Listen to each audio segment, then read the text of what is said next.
नमस्कार साथियों, स्वागत है आपका आपके अपने YouTube channel geography bye Anil नागर सर पर। साथियों, हम लोग बात कर रहे थे राजस्थान के खनिजों के विषय में और लास्ट हम धात्विक खनिजों के बारे में बातें कर चुके थे। आज हम बात करते हैं अधात्विक खनिज संपदा के बारे में।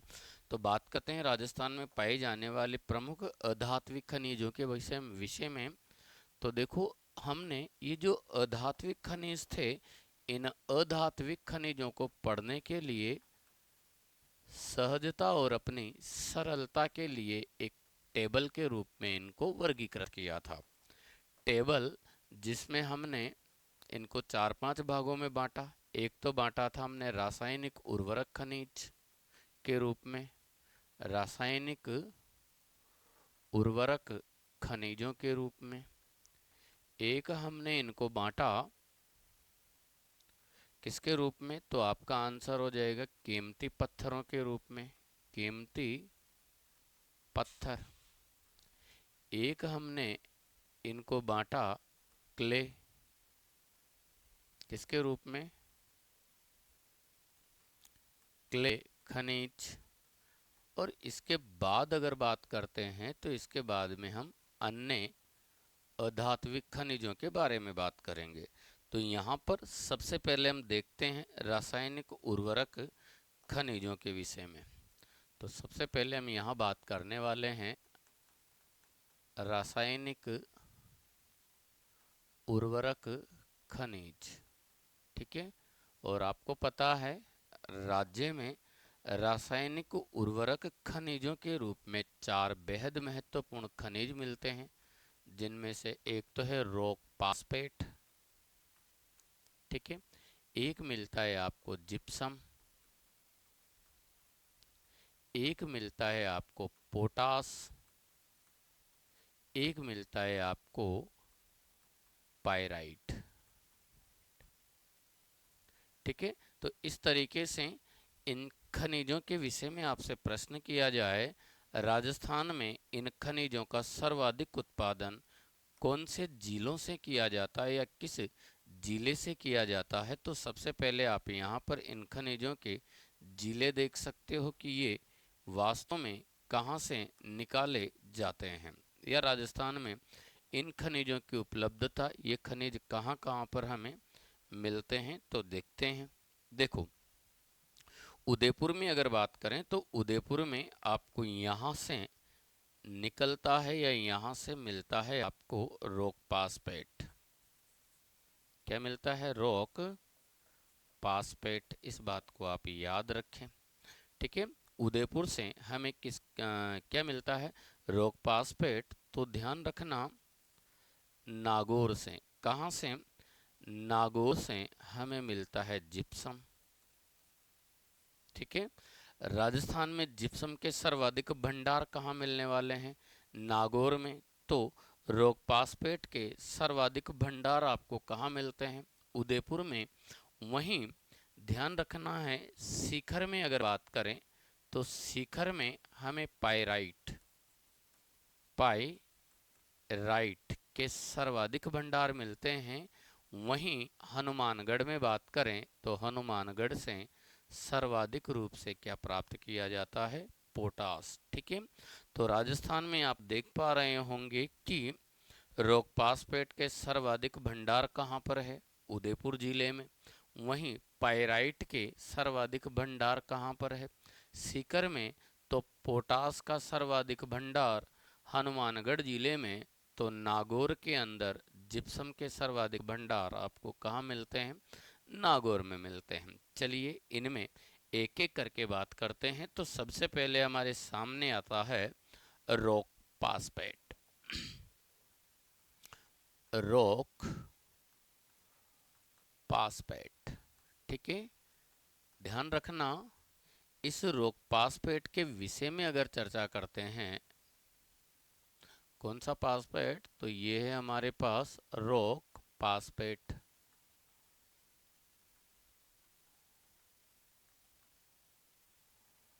और राजस्थान में रॉक पासपेट, भारत में अगर बात की जाए तो ध्यान रखना, भारत में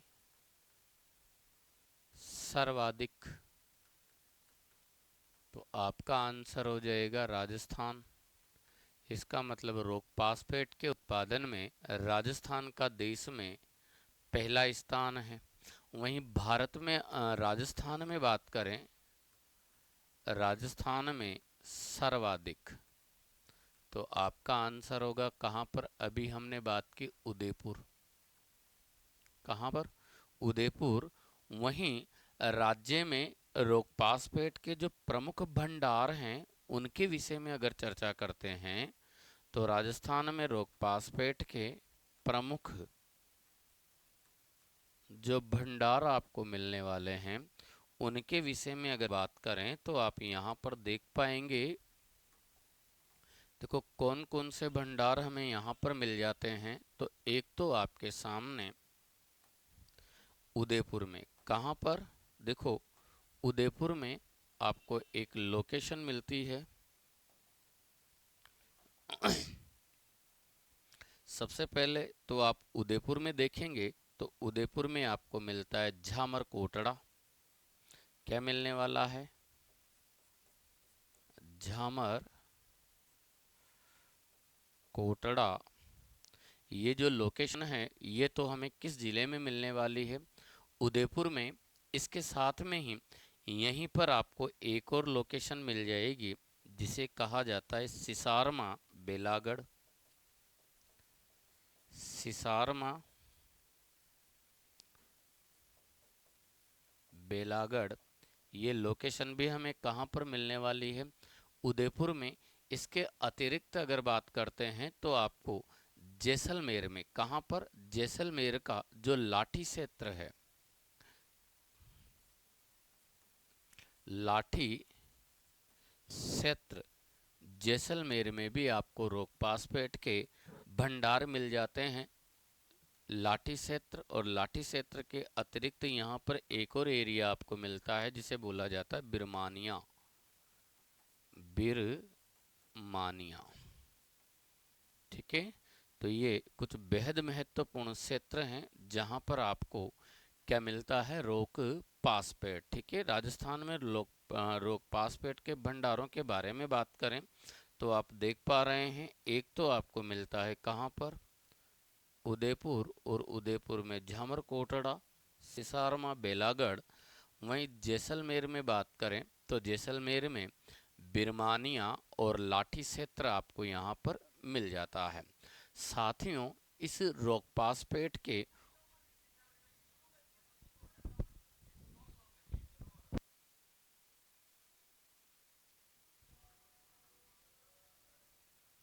तो राज्य में इसका जो उपयोग है रॉक फास्फेट का, उसके बारे में अगर बात करें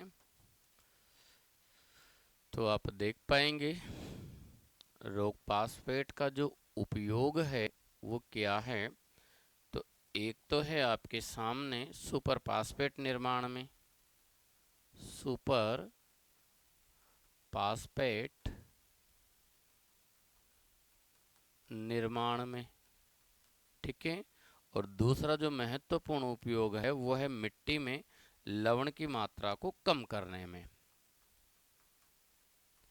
मिट्टी में लवणों की मात्रा किसकी मात्रा?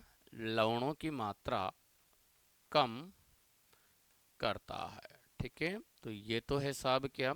Rock phosphate. इसके बाद अगर हम लोग बात करते हैं तो अगला खनिज हमारे पास आता है जिप्सम। कौन सा आता है ऐसे खनिजों में? जिप्सम। और इस जिप्सम के उत्पादन के बारे में बात की जाए तो ध्यान रखेंगे वही भारत में सर्वाधिक, भारत में सर्वाधिक तो आपको पता है राजस्थान। इसका मतलब जिप्सम उत्पादन की दृष्टि से राजस्थान का देश में कौन सा स्थान है? पहला स्थान है। कौन सा स्थान है? प्रथम स्थान है, ठीक है। वहीं भारत में, किस में? भारत में सर्वाधिक हो गया तो राजस्थान में, किसमें? राजस्थान में सर्वाधिक। तो आपका आंसर हो जाएगा, कहाँ पर है जिप्सम के सर्वाधिक भंडार? राज्य में नागौर में। और प्रमुख भंडारों के बारे में बात करें, प्रमुख भंडार, तो एक तो मिलता है आपको डेगाना भाकरी, एक मिलता है बदवासी। तो यहाँ पर आप देख पाएंगे कि प्रमुख भंडारों में अगर हम बात करें तो आपको नागौर के अंदर 2 लोकेशंस मिलती है। कितनी लोकेशन मिलती है? एक तो मिलता है आपको गोठ मंगलोद क्षेत्र। कहाँ मिलने वाला है ये? नागौर में। गोठ मंगलोद, ठीक है, कहाँ है? नागौर। इसके बाद में ध्यान रखना बदवासी, ये भी कहाँ पर है? नागौर में है, ठीक है। गोठ मंगलोद और बदवासी नागौर। वहीं बीकानेर में अगर बात करते हैं तो बीकानेर में आपको मिलता है बिसरासर। कौन सी? बिसरासर, जामसर, बिसरासर, जामसर और बिसरासर। इनके बारे में बात करते हैं तो ये माइंस आपको कहाँ मिलने वाली है? बीकानेर के अंदर। कहाँ पर मिल जाती है? बीकानेर के अंदर। साथियों, ये जो बिसरासर है ये एशिया की सबसे बड़ी जिप्सम की खान है, ठीक है। एशिया की सबसे बड़ी जिप्सम की खान कौन सी है? ये बिसरासर, ठीक है। तो ये तो हुआ जिप्सम। वहीं जिप्सम का उपयोग के बारे में बात की जाए तो जिप्सम का उपयोग साथियों किस में किया जाता है? तो एक तो आपको पता है सेम की समस्या के उपचार में। देखो, इसके उपयोग के बारे में बात करें तो इसका जो उपयोग है वो एक तो क्या है? सेम समस्या के उपचार में किया जाता है, ठीक है। और दूसरा रासायनिक उर्वरक निर्माण में, रासायनिक उर्वरक निर्माण में। तीसरा इसका जो उपयोग है वो है प्लास्टर ऑफ पेरिस बनाने में, ठीक है। तो ये तो हुआ साहब क्या जिप्सम और जिप्सम का उपयोग। वहीं जिप्सम ध्यान रखना जब अपने रवेदार रूप में प्राप्त होता है तो इसे यह अपने रवेदार रूप में सेलेनाइट के नाम से जाना जाता है। इसके विषय में 2-3 बातें हैं जो आप याद रख सकते हैं। तो इसे रवेदार रूप में, इसे रवेदार रूप में क्या कहा जाता है? सेलेनाइट कहा जाता है, ठीक है। वहीं इसी जिप्सम को सेल खड़ी के नाम से भी जानते हैं। सेल खड़ी या हर सोंठ भी इसे ही कहा जाता है, ठीक है, ध्यान रखेंगे। जिप्सम को सेल खड़ी क्या कहा गया है? सेल खड़ी व हर सोंठ, ठीक है, कहा जाता है, कहा जाता है। तो ये तो थे महत्वपूर्ण खनिज। इसके बाद में आप अगला देख सकते हो साथियों, 2 खनिज हमने और देखे थे जो हालांकि पहले ही हम उन चीज़ों पर डिस्कस कर चुके हैं। तो तीसरे के रूप में आपको मिलेगा पोटास, और पोटास जो कि सर्वाधिक कहाँ, हनुमानगढ़, और एक मिलता है हमें पाइराइट, ये कहाँ पर मिलने वाला है, सीकर के अंदर। ठीक है, तो ये तो हुए हमारे कौन से खनिज, रासायनिक उर्वरक खनिज। ठीक है, इसके बाद में हम लोग बात करते हैं कीमती पत्थरों के विषय में। कीमती पत्थर, और कीमती पत्थरों में हमने तीन चार चीजों के बारे में बात की थी। कीमती पत्थर, ठीक है, और यहाँ पर कीमती पत्थरों के रूप में आप एक तो याद रखोगे पन्ना। ठीक है, पन्ना, पन्ने के बाद में एक है आपके पास तांबड़ा, तांबड़ा जिसे गार्नेट भी कहा जाता है, और एक हम याद रखेंगे हीरा। ठीक है, तो राजस्थान में इन खनिजों के विषय में बात करें तो राजस्थान में सबसे पहले तो आप देखेंगे इन खनिजों का सर्वाधिक भंडारण, जो या इन खनिजों के जो सर्वाधिक भंडार हैं वो राजस्थान के कौन कौन से जिलों में हैं। तो आप यहाँ पर देख पा रहे हैं कौन कौन से जिलों में आपके इनके भंडार मिलने वाले हैं। तो आप ध्यान रखेंगे कि पन्ना, हीरा और तांबड़ा। तो हीरा का सबसे बड़ा जो भंडार आपको राजस्थान में मिलने वाला है वो मिलता है कहाँ पर, प्रतापगढ़ में। वहीं टोंक में, कहाँ पर, टोंक से आपको मिलता है तांबड़ा। क्या मिलता है, तांबड़ा। तो राजसमंद, कहाँ से, राजसमंद से हमें पन्ना मिलता है। ठीक है, तो इस तरीके से आप देख पा रहे होंगे कि कीमती पत्थरों के अंतर्गत टोंक से आपको तांबड़ा मिलता है, जिसे गार्नेट भी कहा जाता है। क्या कहा जाता है इसको, गार्नेट भी कहा जाता है। वहीं पन्ना यह हरे रंग का होता है, इसलिए इसे हरी अग्नि के नाम से भी जानते हैं। ठीक है, तो आप देख पा रहे हैं कि राजस्थान में पन्ने का सबसे ज़्यादा उत्पादन कहाँ से होता है, राजसमंद से।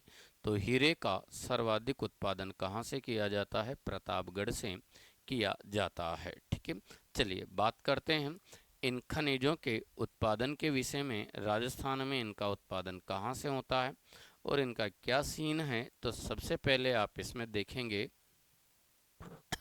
पन्ना। सबसे पहले हम यहाँ पर इनके अंदर बात करने वाले हैं किस पर, पन्ने पर। और याद रखिएगा पन्ने का भारत में सर्वाधिक, भारत में सर्वाधिक उत्पादन कहाँ से होता है। तो आपका आंसर हो जाएगा राजस्थान से। ठीक है, वहीं राजस्थान में बात करें तो राजस्थान में सर्वाधिक, तो बताइए आपको कहाँ से होता है। तो आपका आंसर है राजसमंद।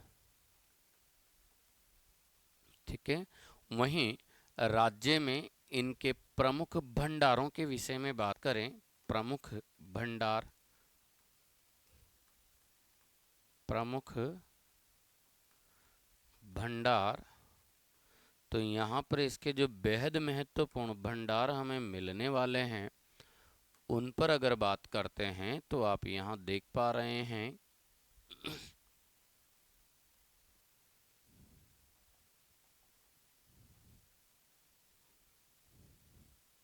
देखो राजस्थान में इसके जो बेहद महत्वपूर्ण भंडार हैं उन पर अगर बात करें तो आपको कहाँ कहाँ पर इसके भंडार मिलते हैं।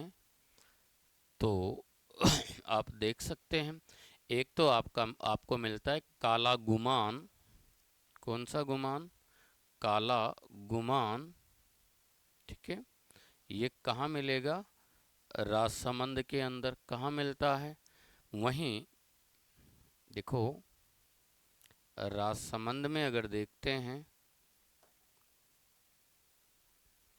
तो ये मानकर चलेंगे राजसमंद, और राजसमंद में एक माइंस तो आपको मिलती है काला गुमान। ठीक है, इसके बाद में साथियों उदयपुर में जब आप देखोगे तो उदयपुर में आपको मिलती है गोगुंदा। क्या मिलने वाला है? गोगुंदा। ठीक है, इसके बाद अगर बात करते हैं तो यहीं पर आपको रामगुड़ा और देवगढ़ मिल जाता है। कहाँ पर? राजसमंद के अंदर ही। रामगुड़ा, देवगढ़, ये लोकेशन भी आपको कहाँ मिलती है? तो ध्यान रखेंगे राजसमंद के अंदर ही। वहीं अजमेर में, कहाँ पर? अजमेर में आपको मिलता है एक लोकेशन, आपको अजमेर में मिलने वाली है बुनानी। कौन सी? बुनानी।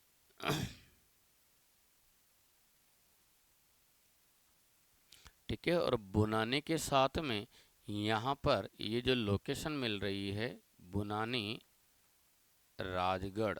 ठीक है, तो आप देख पा रहे होंगे कि राजस्थान में पन्ने के जो प्रमुख भंडार हैं वो कहाँ कहाँ पर है। तो एक तो आपको मिलता है राजसमंद में। राजसमंद में आप देख पा रहे हैं कौन कौन से भंडार आपको मिलते हैं, तो कालागुमान, रामगुड़ा और देवगढ़।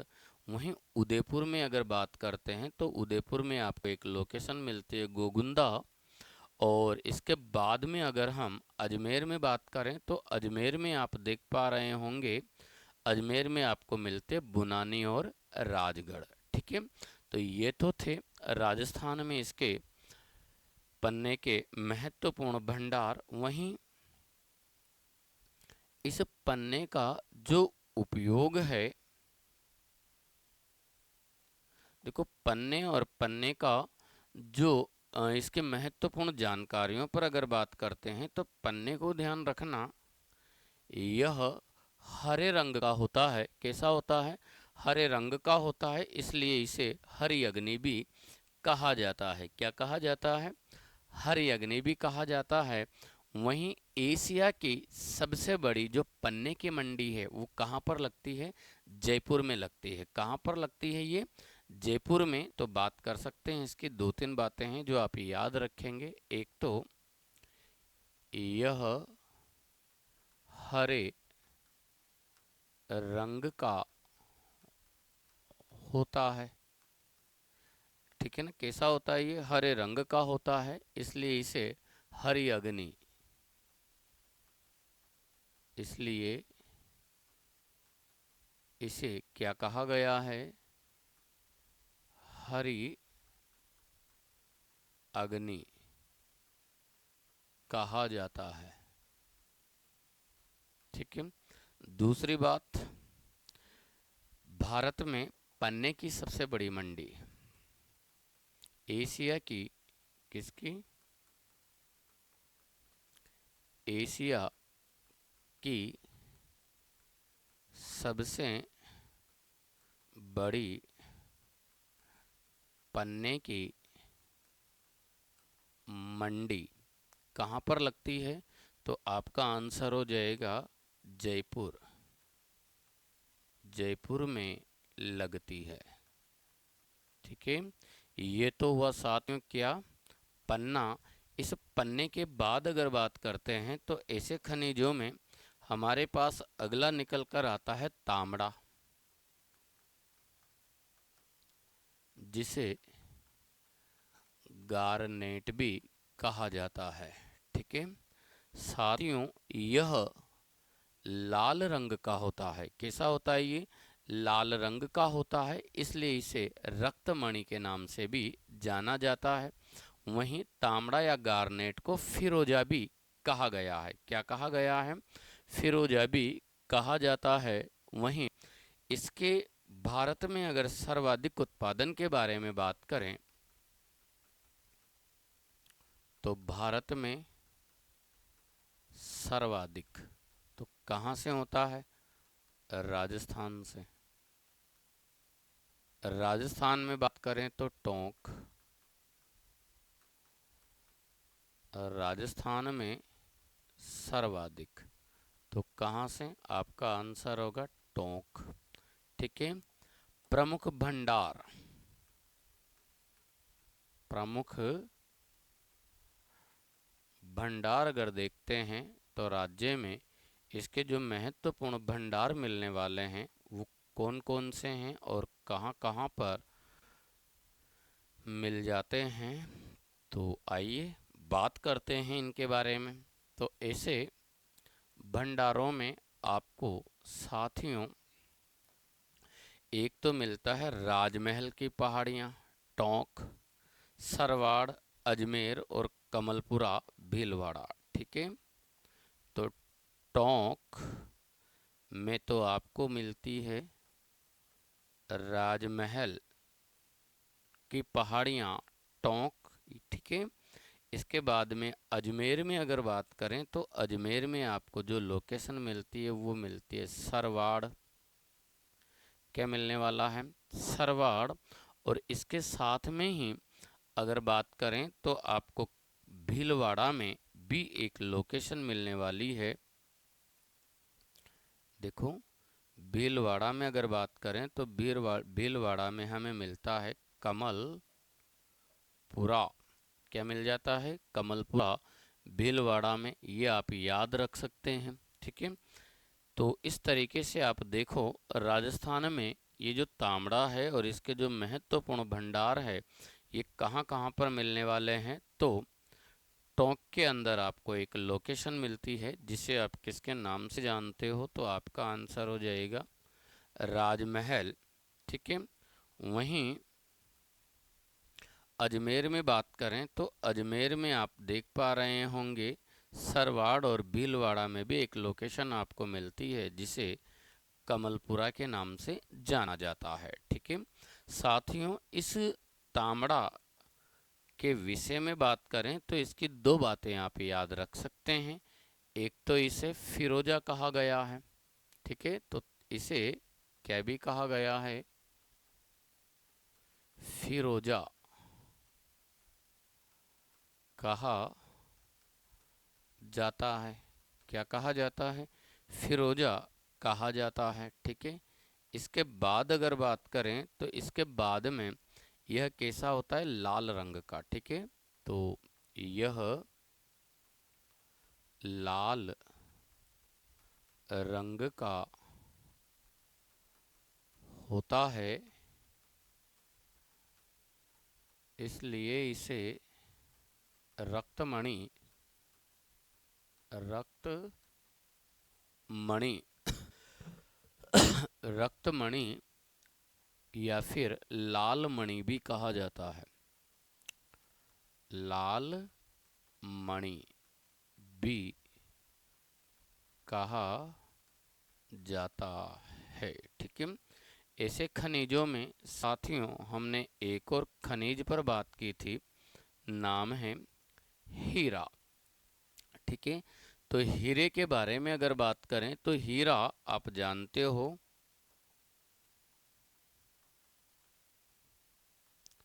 देखो, भारत में अगर हीरे के विषय में बात करें तो भारत में इसका सर्वाधिक उत्पादन, भारत में सर्वाधिक।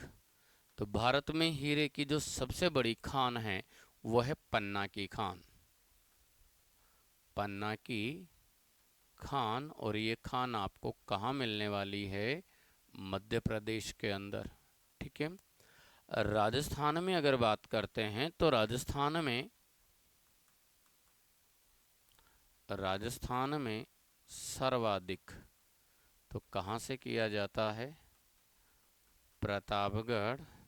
और राजस्थान में जो प्रतापगढ़ है इसके अंदर इसकी केवल एक ही धातु है। क्या है? सॉरी, एक ही भंडार है, तो प्रमुख भंडार, और भंडार के रूप में आप यहाँ एक लोकेशन याद रखेंगे, केसरपुरा, केसरपुरा। और ये लोकेशन आपको कहाँ मिलती है? प्रतापगढ़ के अंदर। कहाँ मिलती है साथियों? प्रतापगढ़ के अंदर। वहीं वहीं ये जो हीरा है, ये कठोर अधातु के रूप में मानी जाती है, सबसे कठोर क्या मानी जाती है? अधातु।